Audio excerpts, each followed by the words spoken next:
Olá, queridos irmãos e queridas irmãs.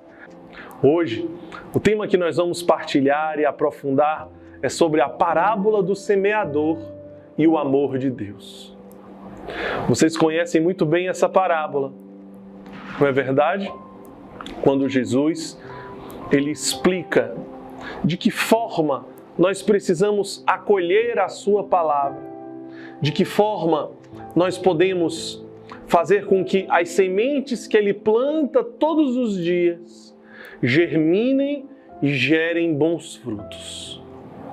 E de que forma nós precisamos nos preparar para esse momento, para essa missão que Deus nos prepara, para que todas essas sementes que estão sendo plantadas já no coração de vocês, elas encontrem um terreno fértil, um terreno que as acolha da melhor forma possível, que você viva esse tempo, esse momento, da melhor forma possível, acolhendo todas as graças, todas as sementes que Deus já está plantando no seu coração.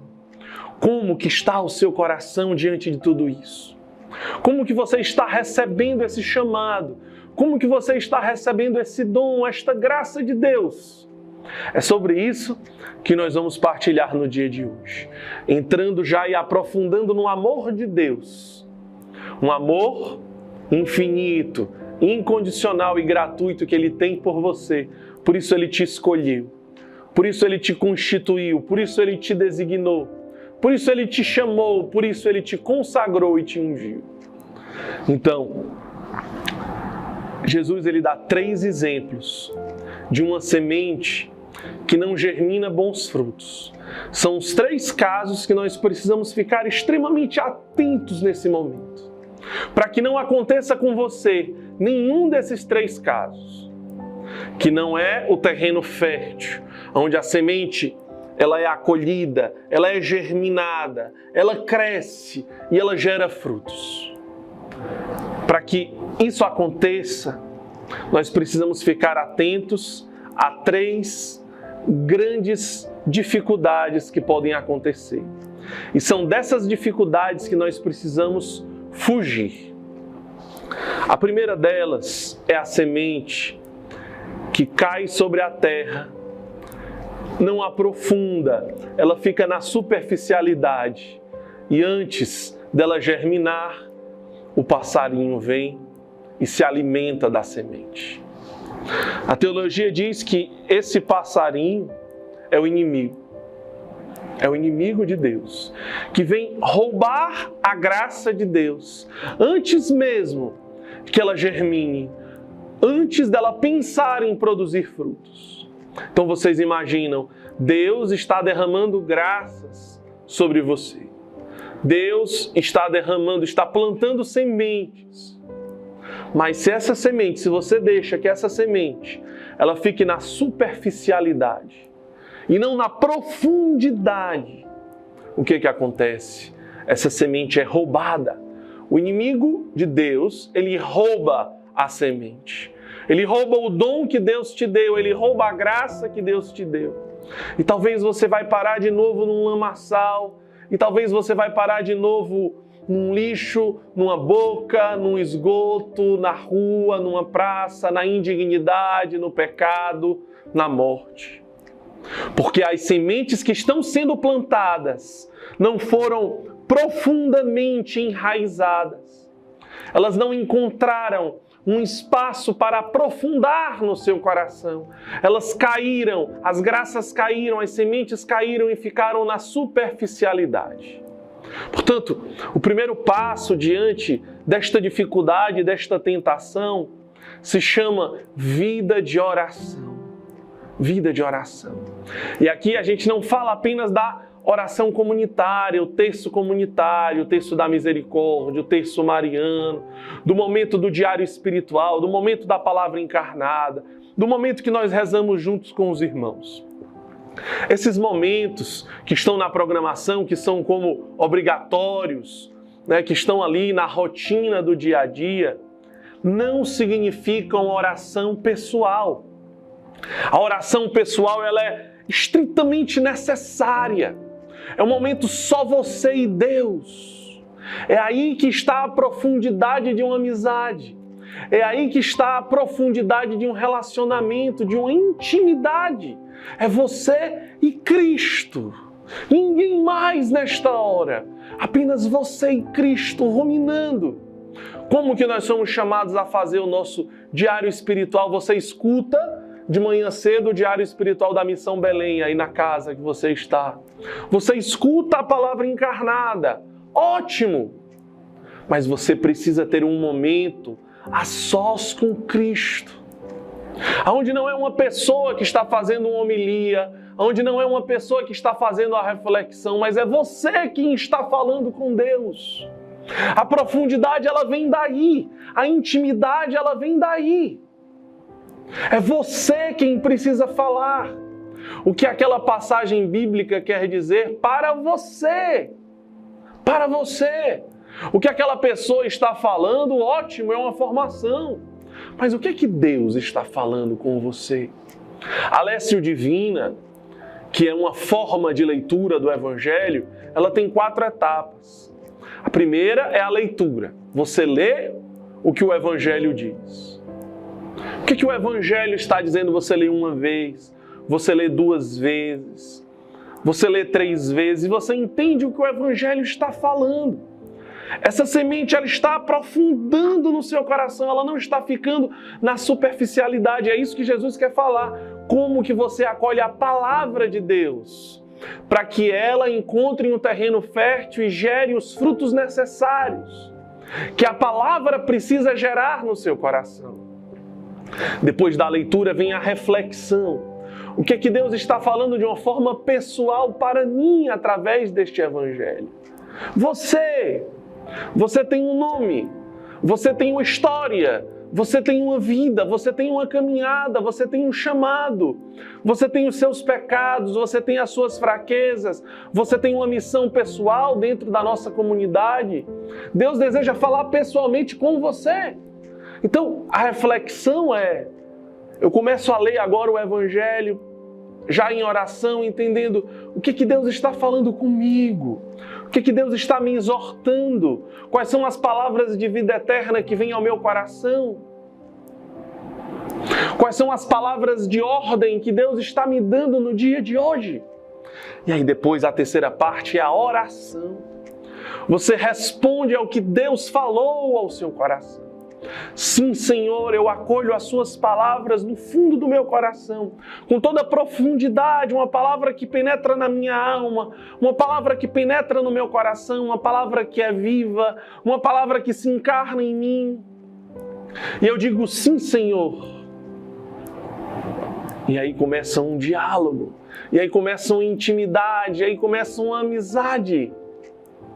Depois o 4º ponto é a contemplação. Depois que você leu, depois que você entendeu que Deus falava com você, depois que você falou com Deus respondendo ao que Ele falou com você, você começa a contemplar a palavra. O que essa palavra já está com profundidade transformando dentro de mim? O que de fato agora eu vou mudar no meu projeto de vida, no meu dia a dia? Qual vai ser o propósito do meu dia? Como que isso já se torna algo vivo em mim? Já transforma a minha vida, já muda o meu jeito de ser. E como que essa palavra agora já transpira através de mim? Quais são os frutos que já estão sendo gerados e contemplados através desta ação? Vejam o que é uma semente que é plantada com profundidade na nossa alma e no nosso coração. E o que é uma semente que fica na superficialidade, que eu participo só do que é obrigatório. Ali, daquele momento do diário, da palavra encarnada, das orações, e muitas vezes nem mergulho, não aprofundo, e eu vou só vivendo o que é obrigado, e a gratuidade do amor, porque o amor ele é gratuito, não tem, porque eu não vou para a capela, porque eu não me reservo num lugar, porque eu não faço um deserto, tem tantos lugares aí no sítio, na casa que você mora, que você vive, né, com a natureza, na capela, com o Santíssimo, com a Virgem Maria, que vai gerando essa profundidade, que vai gerando esta intimidade. Então o primeiro ponto é esse. qual é o segundo ponto que eu preciso estar muito atento, que Jesus ensina na parábola do semeador? A vigilância que nós precisamos ter com o sol que seca a semente, que deixa a semente seca. Por quê? Porque ela foi plantada sobre os pedregulhos. Portanto, ela não conseguiu também aprofundar, porque ela encontrou obstáculos, as pedras, os pedregulhos, que impediram que ela germinasse, que impediu que ela produzisse frutos, porque antes disso, o sol as queimou. O que a teologia explica que é este sol? Somos nós mesmos. Não é mais agora o inimigo, mas é o nosso egoísmo. É o nosso egoísmo. É a nossa vontade de fugir da cruz. De fugir da cruz. É a nossa vontade de não morrer. A semente, ela gera frutos quando ela morre para si mesma. É necessário morrer para si mesmo. É aí que vêm os frutos. Portanto, a doação, o serviço, a renúncia, a coragem, a disposição, tudo aquilo que te tira do seu bem-estar, tudo aquilo que te tira das suas seguranças. É quando você agora na escola missionária, talvez daqui a algumas semanas, alguns meses, você vai estar com um aparelho celular. Convites começam a aparecer, propostas de facilidades, de emprego, começam a aparecer dinheiro. Mas você sente que Deus está lhe chamando para algo, para uma experiência, que pode ser que essa experiência seja um chamado vocacional. E um dia você seja um membro consagrado desta comunidade, a nossa comunidade de vida. Ou pode ser que essa experiência seja uma experiência de cura, para que você faça uma ressocialização daqui a alguns meses ou daqui a alguns anos no mercado de trabalho. Mas você, veja bem, você ouviu o chamado de Deus para viver bem esse tempo de escola missionária. Mas algumas coisas vão te arrastando, começam a querer te arrastar, te puxar. Essa liberdade de não ser mais um acolhido, essa liberdade de começar a ter alguma autoridade, algum poder, uma responsabilidade a mais.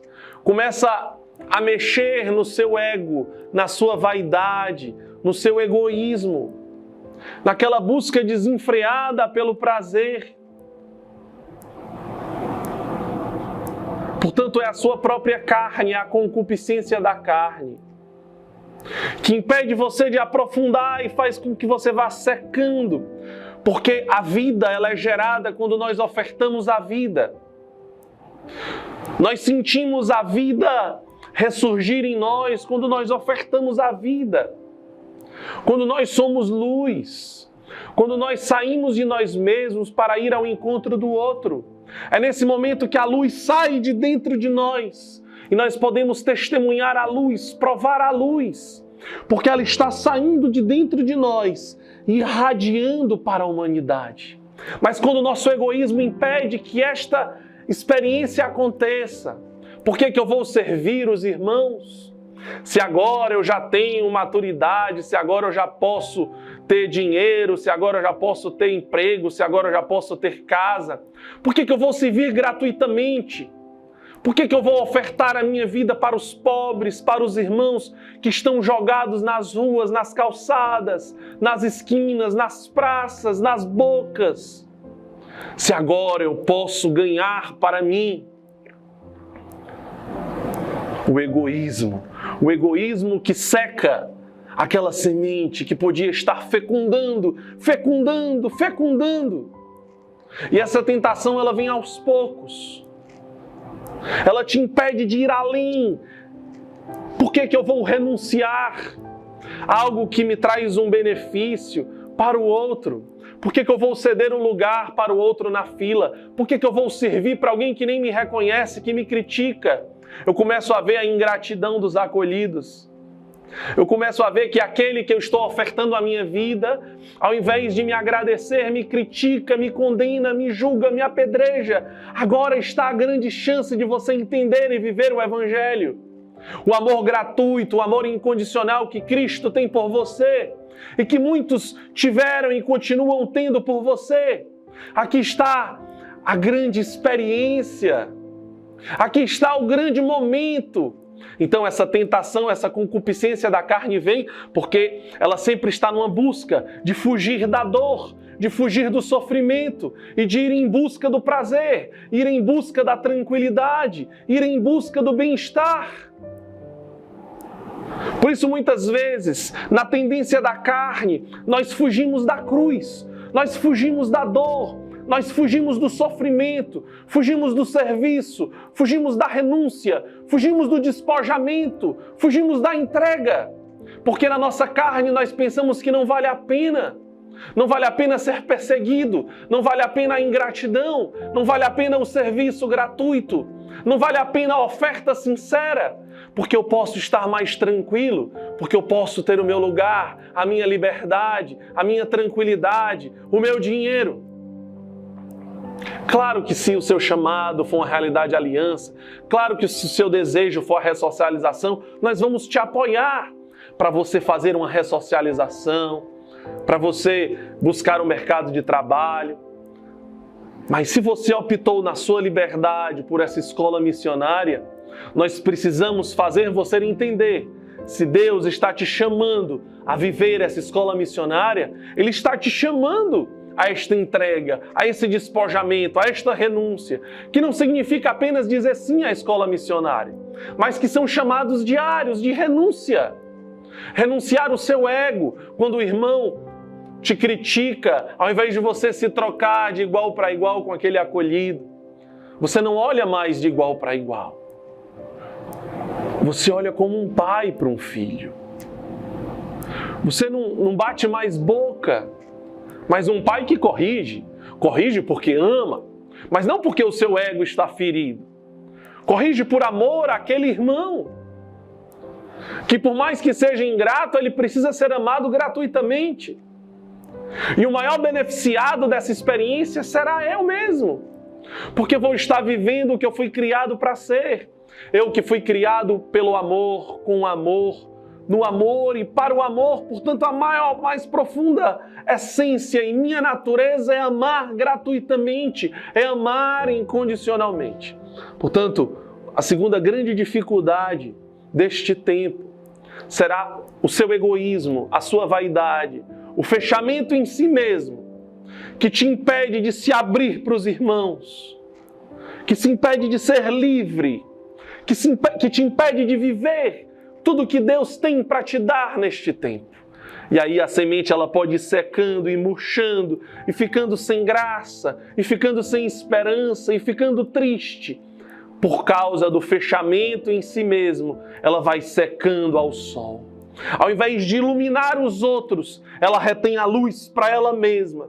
E por conta disso ela seca, ela se desgasta, ela se destrói. O terceiro são as sementes que caem sobre os espinhos. E não conseguem germinar, e não conseguem produzir frutos, porque são sufocadas por aqueles espinhos.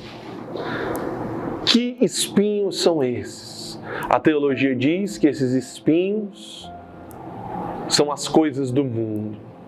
É a mundanidade, é o mundo. É o mundo que vai te sugando, é o mundo que vai te arrastando. Como eu disse no outro exemplo, talvez daqui a algumas semanas, alguns meses, e de repente você já está ansioso por causa disso, são as coisas do mundo gerando ansiedade em você. Você vai ter um celular. E com esse celular você vai escutar músicas do mundo, e com esse celular pode ser que você converse coisas do mundo. E são aquelas piadas, e são aquelas imagens, é o que você vai colocando no seu ouvido, é o que os seus olhos vão vendo, é o que você vai alimentando a sua alma. O mundo vai te alimentando. O mundo da competitividade, o mundo do ter, do poder e do prazer. O mundo de uma sexualidade desregrada, um mundo de uma afetividade destruída, um mundo onde o que importa é você ter mais, poder mais. Um mundo que te oferece tantas coisas vazias e vãs, mas que vão te sugando e que vão te sufocando, te sufocando, te sufocando como os espinhos sufocam aquelas sementes. Que vão te puxando, te puxando, te puxando. A semente ela foi plantada, mas ela não consegue germinar porque ela está sufocada com tantas conversas medíocres, fofocas, contatos que não são para este momento, que você não está preparado ainda, pensamentos, sentimentos que você vai alimentando. É a sua sexualidade sendo ferida, é a sua afetividade sendo ferida. E aí pouco a pouco você começa a buscar nas suas carências, nas suas buscas, enquanto Deus queria te dar.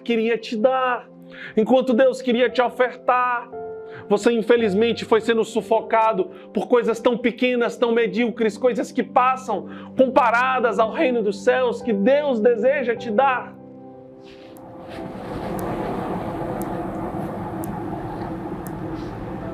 Os espinhos que nos sufocam, o sol, quando nós guardamos a luz para nós mesmos, o nosso egoísmo, e os passarinhos que roubam a graça de Deus, os planos de Deus,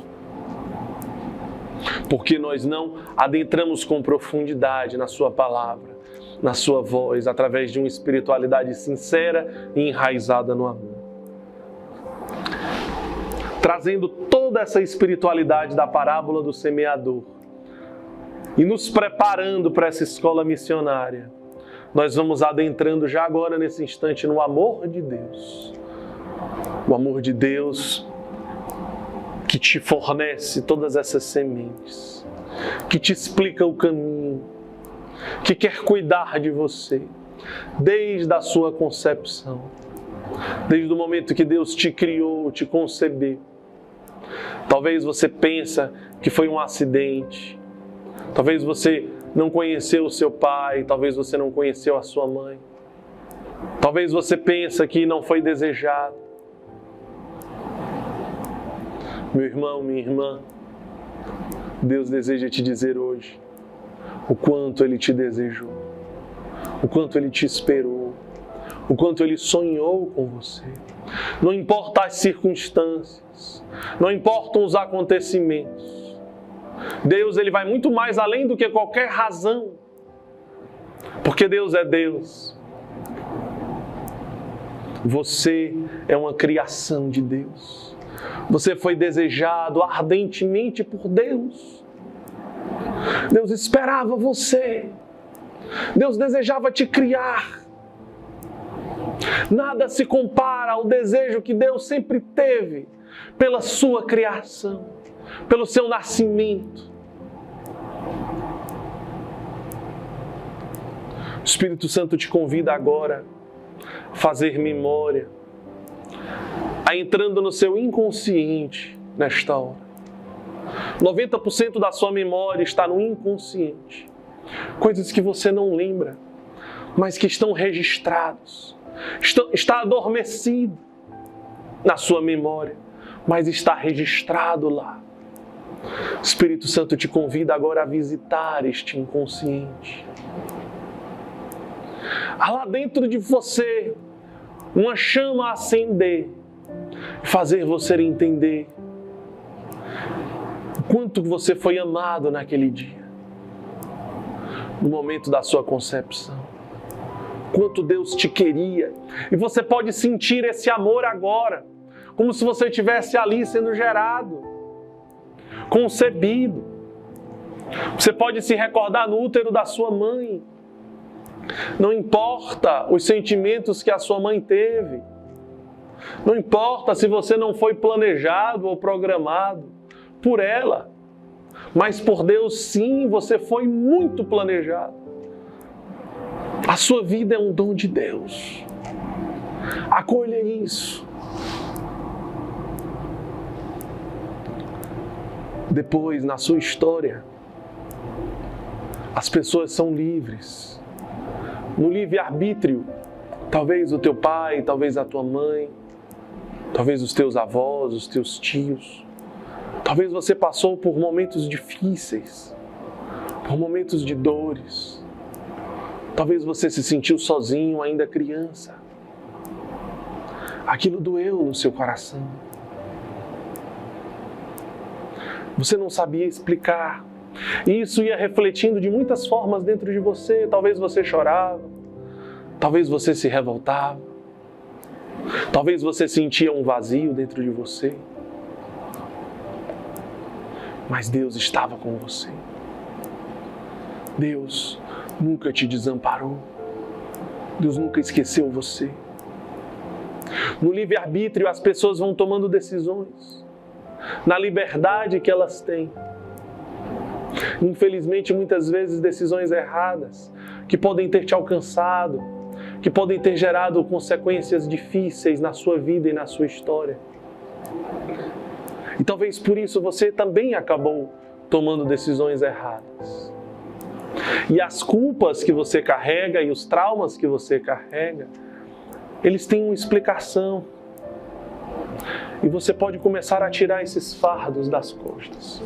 E você pode começar a tirar esse peso.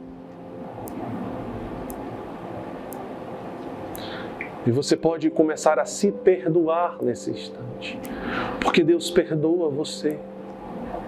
Porque Deus te acolhe, Ele não te condena, Ele não te julga. Mas Ele te abraça. Ele te ama. Ele não coloca o dedo,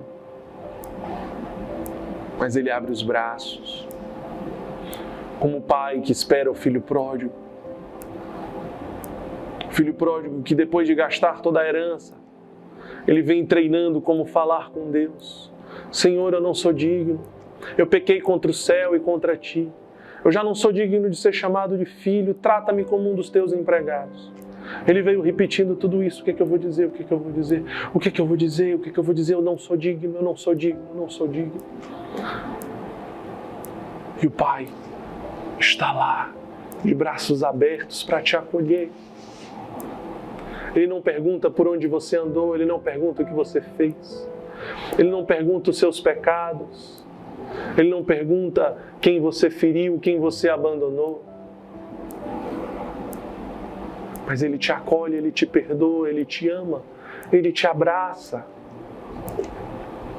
Você pode começar a se perdoar agora. Você pode começar a liberar o perdão dentro de você e a se sentir livre porque você é amado, porque você é acolhido, porque você é abraçado, porque Deus escolheu você, porque Deus chamou você, porque Deus confia em você, porque Deus acredita em você, porque Deus aposta em você. Porque és precioso aos meus olhos, o Senhor te diz. Te aprecio, te amo, permuto reinos por ti. E se tiveres de atravessar a água, eu estarei contigo e os rios não te submergirão. Se tiveres de atravessar o fogo, eu estarei contigo e a chama não te consumirá. Porque eu sou o Santo de Israel, o teu Senhor e o teu Deus. Isso que Deus te fala.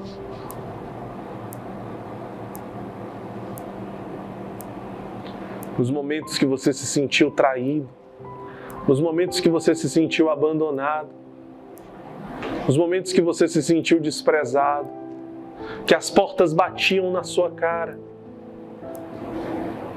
e você se sentia sozinho, nos momentos que você se sentia desprezado,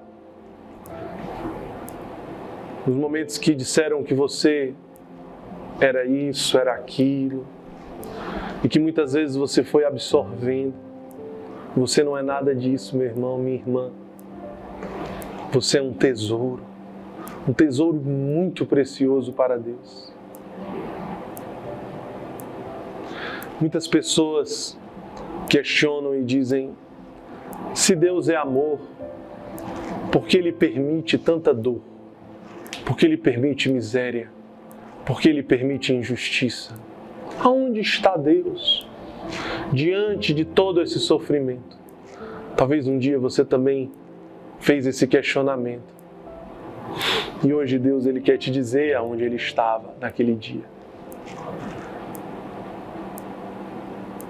Deus, Ele não espera que os cristãos tenham boa vontade para ir ao encontro dos seus preferidos, os mais abandonados, os mais desprezados, os mais injustiçados, os mais humilhados. Ele não espera que os cristãos resolvam ser cristãos. Ele vai ao encontro. E Cristo, como é sempre o mesmo, ontem, hoje, por toda a eternidade, Ele continua se fazendo carne. Quando Ele disse: todas as vezes que fizeste isso a um destes mais pequenos, foi a mim que o fizestes. Quando destes de beber aquele que tinha sede, quando destes de comer aquele que tinha fome, quando vestistes o nu, quando acolhestes o estrangeiro, quando visitastes o preso, quando fostes ao encontro do enfermo, foi a mim que o fizestes. É porque Cristo estava, continua e continuará encarnado em todos aqueles que sofrem. Aquele dia que a sua mão entrou numa lata de lixo, aquele dia que o seu corpo esteve junto com ratos, com baratas, aquele dia que a chuva caía sobre você numa noite escura e fria, aquele dia que você se feria, aquele dia que você foi humilhado, aquele dia que você foi desprezado, Cristo não só se compadecia da sua dor, mas sentia na sua própria carne tudo aquilo que você sentia. Cada gota de lágrima que descia do seu rosto, naquela noite escura, escondido sobre um papelão, virado na parede, engolindo o choro para o vizinho não vir o seu choro. Era a gota de lágrima que descia do rosto do próprio Cristo. Cada gota de lágrima que descia, muitas vezes enfiado numa boca de fumo, numa dor que só Deus conhece, porque Ele sentia na sua própria carne. Você se sentiu sozinho, você se sentiu esquecido por todos, nem você mais lembrava quem você era, mas Cristo nunca esqueceu quem você é. Nunca esqueceu a sua verdadeira identidade, esta identidade que talvez nem você hoje ainda consiga resgatar. Ele não esquece. Era Ele jogado, era Ele comendo do lixo, era Ele maltrapilho, era Ele escarnecido, era Ele sendo julgado. O mesmo Cristo da cruz, o mesmo Cristo do Calvário, o mesmo Cristo que suou sangue, Ele derramou sangue na sua história. Não foi somente há 2000 anos atrás. Mas quando você foi espancado, era a carne de Cristo que sofria. Quando você adoecia nas ruas, era a carne de Cristo sofrida. É assim que Deus ama você. Não é lá do céu te olhando. É jogado numa praça. É jogado na rua. E se você ama Cristo, eu tenho certeza que você não quer que Ele passe por isso de novo na sua própria carne. Eu tenho certeza que você deseja que o ressuscitado resplandeça e que nunca mais a morte seja vista na sua história. O sofrimento sim, a dor sim, a provação sim, a cruz sim, mas a indignidade, o pecado, não. A decisão é sua. É você que se deixa ser amado ou não se deixa ser amado. É você que resolve se vai ficar aí, emburrado, fechado em si mesmo, nas suas feridas, cultivando as suas feridas, as suas mágoas, os seus ressentimentos, as suas dores, ou se você vai deixar que essa misericórdia te alcance, que gere uma explosão de alegria e esperança dentro de você no dia de hoje. O Cristo crucificado, encarnado na sua vida e nas suas dores, é o mesmo do altar, do santo sacrifício do altar. Que toda celebração eucarística, que toda santa missa, ele se oferta mais uma vez, ele renova, ele atualiza todo o seu santo sacrifício. É o Cordeiro sendo imolado, é o Cordeiro sendo crucificado, por amor a você, se ofertando no altar, se fazendo alimento, se fazendo hóstia consagrada. É o seu corpo, é o seu sangue, é a sua alma e a sua divindade, que para se oferecer ressuscitado para você na Eucaristia, ele precisa passar pela cruz. Ele precisa atualizar todo o santo sacrifício no altar. A cada missa você pode se sentir profundamente amado, profundamente abraçado, acolhido. Mais uma vez ele fala o seu nome, mais uma vez ele te acolhe e ele se oferta em amor a você.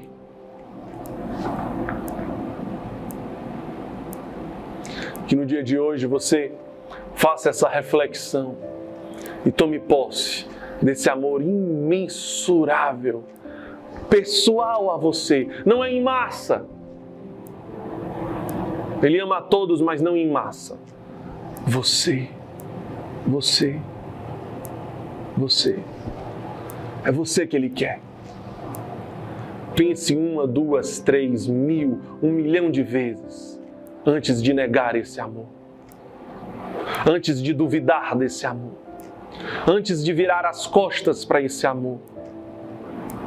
Antes de não acolher e tomar posse desse amor.